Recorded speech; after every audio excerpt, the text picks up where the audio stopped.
From advertising to software as a service to data. Across all of our programs and clients, we've seen a 55 to 65% open rate. Getting brands authentically integrated into content performs better than TV advertising. Typical lifespan of an article is about 24 to 36 hours. If we're reaching out to the right person with the right message and a clear call to action, then it's just a matter of timing. Welcome to the MarTech Podcast, and I Hear Everything production. In this podcast, you'll hear the stories of world-class marketers that use technology to drive business results and achieve career success. We'll unearth the real-world experiences of some of the brightest minds in the marketing and technology space so you can learn the tools, tips, and tricks they've learned along the way. Now here's the host of the MarTech Podcast, Benjamin Shapiro. Welcome to the MarTech Podcast. I'm your host, Benjamin Shapiro, and today we're going to discuss B2B software buying and how it affects marketers. Joining us is Chris Voce, who is the Vice President of Market Research at G2, which is the world's largest software marketplace, providing trusted reviews on a wide range of software products and services. And today, Chris and I are going to discuss the 5 factors shaping the B2B software buying process. Okay, here's my conversation with Chris Voce, the Vice President of Market Research at G2.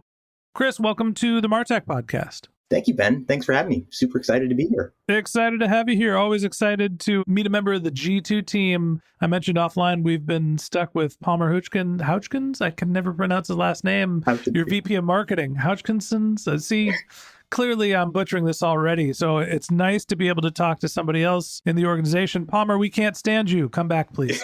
Anyway, we've all heard of G2. We've all used G2, a trusted resource for understanding what's the best software and services to go buy in the B2B sector. But you do a little bit more than that. You're also helping people understand what is happening in software buying. You did a report. Tell me a little bit about it. What are the 5 factors shaping B2B software buying?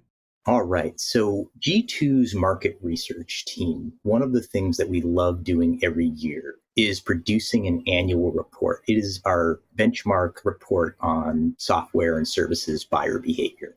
It's based on a survey of over 1,700 global B2B software services decision makers. And we ask them about their buying preferences, their challenges, behaviors. We're looking for some of the trends and year-over-year insights that will help our audience.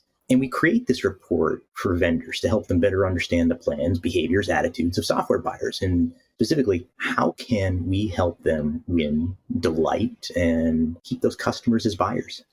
So you mentioned that you surveyed 1,700 decision makers. I want to click into that a little bit because a decision maker can be me at a company, that is less than 15 people, only a single technical employee. And it could be the vice president of marketing at Salesforce. Big difference in the customer profile. Tell me a little bit more about how you found decision makers and what's the criteria there. So it's an online survey, as I said, over 1,700 decision makers with responsibility or influence over purchase decisions for their departments, multiple departments, operating uses, or even entire businesses. And the respondents, there's a range. They have titles ranging from, they might be an individual contributor. They could be a manager, director, VP, or higher. And we capture that as part of the demographics of the survey. At times, we might compare what an individual contributor might think or believe versus an executive. Okay, so we've got a wide variety of decision makers. Tell me some of the questions that you asked in the survey. What are some of the things that you were asking for decision maker feedback on? The survey runs the gamut, and we start with even asking higher level questions about their perception of budget. Is your budget increasing? Is it decreasing? Are you spending more on software this year or spending less? We ask them about the process itself. Who's involved? How many people are involved? I think one of the exciting additions this year, because of just about when we started fielding the survey, AI was starting to take the world by storm. We were able to ask, how important it is that the solutions that you're buying have AI capabilities built in? Do you trust them? Even diving into the process itself. How is security involved? Who's involved in the buying process? Any pressures? What do they expect from vendors? A huge range of questions For those that are familiar with the size of a survey, this is about a 17-minute survey. That's a big survey. So you're getting a lot of detail about what's happening in the buying process. And just having done this podcast, I've got some assumptions about what was going to be said. Rumor has it that the buying process is becoming more self-selected, that consumers want to be able to do their own research and be less sales pestered, let's call it. But then they want to be able to engage sales reps quickly. That's what everybody's telling me on the podcast. Is it true? Absolutely. Huge theme of self-service in terms of some of the insights that we were pulling. So just going back to what you had said about the involvement of salespeople, 66%, so 2/3 of the audience say that salespeople are not generally involved in the research phase. So leading up, 2/3 of them aren't even engaging with sales. Perhaps painful for those in sales, the respondents also cited that salespeople were cited as the least influential source in a purchasing process. Ouch. Ouch, indeed. And 2/3 say they usually engage, again, a little bit more, say they usually engage a salesperson at a software company only when they've made a purchasing decision. So there's a lot that happens before they even speak with the salesperson on average. All right, so people aren't basically using salespeople the same way that they used to, which is to get information about products and services. They don't want to be influenced. They're making their own decision. And then they're engaging the sales rep basically to punch the ball in from the 1-yard line. To use a sports metaphor, it's like the fullback. You give the ball when you need to get one more inch to dunk it home. Anyway, that can't be the only learning that came from your study. So tell me a little bit about what the other factors are that are shaping the B2B software buying process. So just because salespeople aren't involved doesn't mean the vendor's not involved. So I spoke earlier about self-service, and buyers are looking for, particularly if we looked even regionally between North America, EMEA, Asia-Pac, in comparison to other regions, were more likely to want self-service at every, whether it be research, evaluation, making a decision, implementation. They want self-service options more. But even thinking to what you said earlier, just because they're not involved with a salesperson doesn't mean they're not involved with a vendor. During the research phase, one of the most influential sources for a buyer, we found they report that company's website is helpful during the research. But again, self-service, very important. Self-service, which to me, what I'm inferring is content marketing, your ability to produce content and help the customer be self-selecting, to be educated on what your product can actually do. If we're not going to talk to salespeople, we need to be able to get the information on our own. What are some of the other big factors that you noticed? Even sometimes just to retain, just on the privacy front, they said 61% of respondents said they're less likely to purchase a software product if a vendor requires them to provide information like an email address, name, prior to releasing pricing information or product demos. So again, that puts a lot of pressure on vendors to make sure that they're allowing buyers, giving them the information they need so that they can educate themselves. And when they're ready, that's when they want to be able to engage. All right, so no more gated content, no more gated pricing. Your sales team isn't going to be able to jump on every lead the second they come in the door. You're probably not even going to have contact information. People basically want to research your product anonymously, which is taking the sales team out of the process. Were there any other major factors, or are we just all independently researching all of our products on our own? Well, I'd say I put them in a bucket of 5. The first major insight was just the enthusiasm that we saw around generative AI, and it spurred a real frenzy of businesses looking to secure a competitive advantage. And over 80% of the respondents say that it is important that the software they purchase moving forward has AI functionality. So huge majority. And what was interesting is that they actually trust AI-powered solutions. And when we introduced the question, I expected a lower level of trust in AI, a little bit more skepticism, but 78% said that they trust strongly the accuracy and the reliability of AI-powered solutions. So insight 1, they do see AI as foundational to business strategy. So artificial intelligence is not only a buzzword, something that people are actively looking for in terms of their solution. What else did you notice? Well, keeping to the AI theme, I think one of the predictions where I think the data is trending is AI will drive legal teams to be increasingly involved in software purchases. So if you ask the vast majority of the buyers today report that IT plays a very big role in the vetting of the security of software purchases.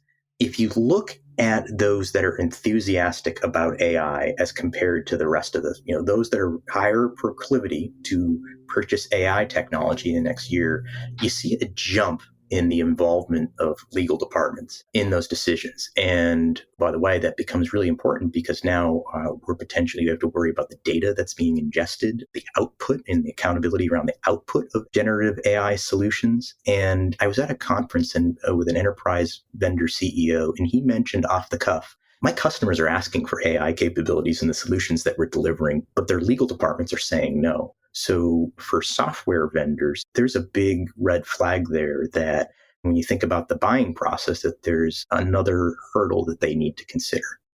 So the legal team not so enthusiastic about artificial intelligence probably has to do with not only the prospects data, but how consumer data is actually being used. What are we feeding into the large language models? Were there other factors that you noticed? People want artificial intelligence, legal's getting in the way. Anything in terms of like pricing, how that's changing? Are there different models that are coming up? I think one of the exciting insights, or just one of the big ahas here, was that when we looked at that, again, that population of enthusiastic AI buyers, one, they were more willing to spend.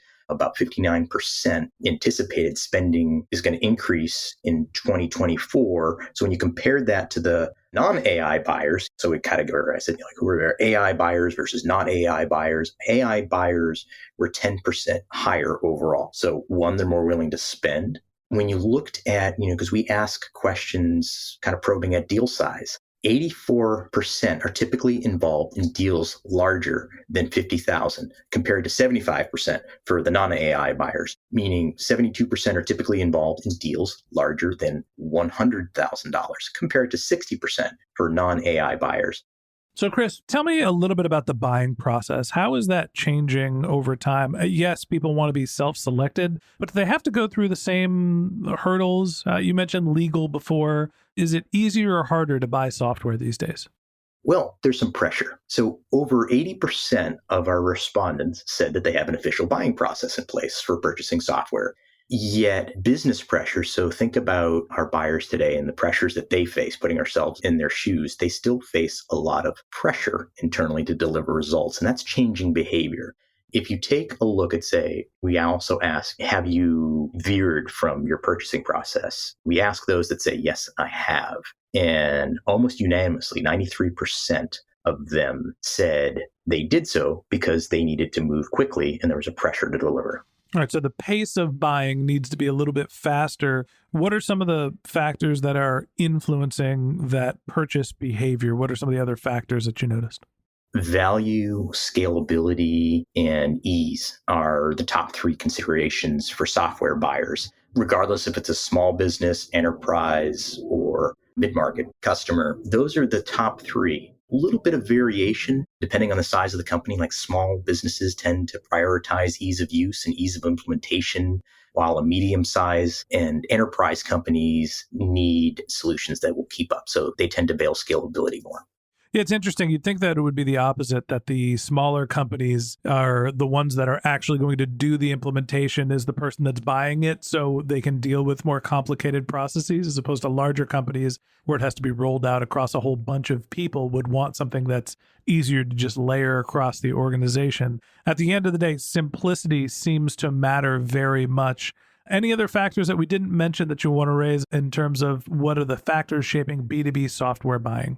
I think you hit right on it. There's a very clear theme in the survey that buyers want solutions that are going to work together without added complexity. So over 80% of the respondents say it is important to them that the software they buy integrates with their existing solutions. So they ranked ease of integration even higher than the cost of the software. So they care more about that ease of integration more so than what it costs. You know, the farther we get along with MarTech, with content marketing, just marketing sophistication in general, the more it affects us as marketers. The more the buyer is now expecting to be able to understand the information that they need without talking to someone, to be able to figure out if they can install the product. They want to integrate new technologies seamlessly into their existing stack, and they want to understand their pricing quickly. This is something that we used to say, okay, you know what? My sales team is going to have to build a custom package for you and make sure that they can manage the implementation.